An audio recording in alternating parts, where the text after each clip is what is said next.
उवाच प्रणम्य शिरसा देवम् गौरीपुत्रं विनायकम् भक्तावासं स्मरिन् नित्यम् आयुः कामार्थसिद्धये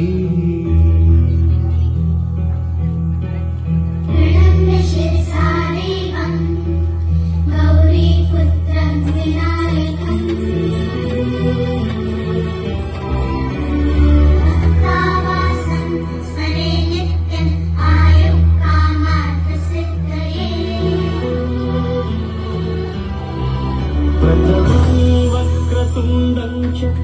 एकदन्तं द्वितीयकं तृतीयं कृष्णपिङ्गाक्षं गजवक्त्रं चतुर्थकं लम्बोदरं पञ्चमं च षष्ठं विकटमेव च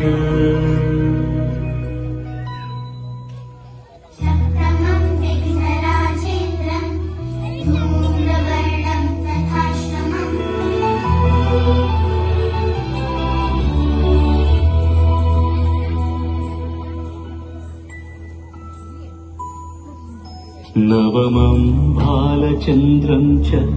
दशमं तु विनायकम्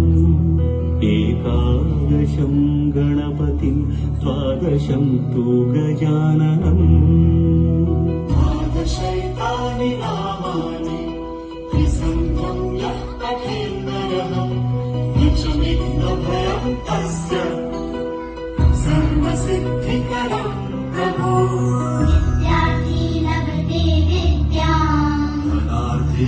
लभते धनम्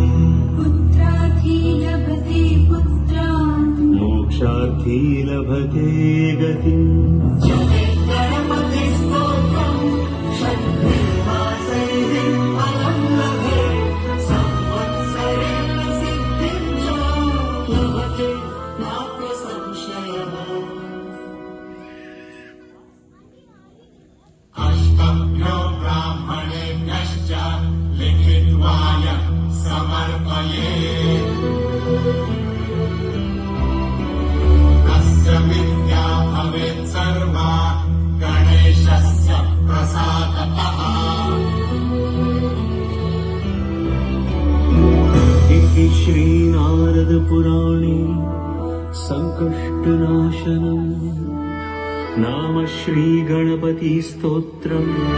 सम्पूर्णम्।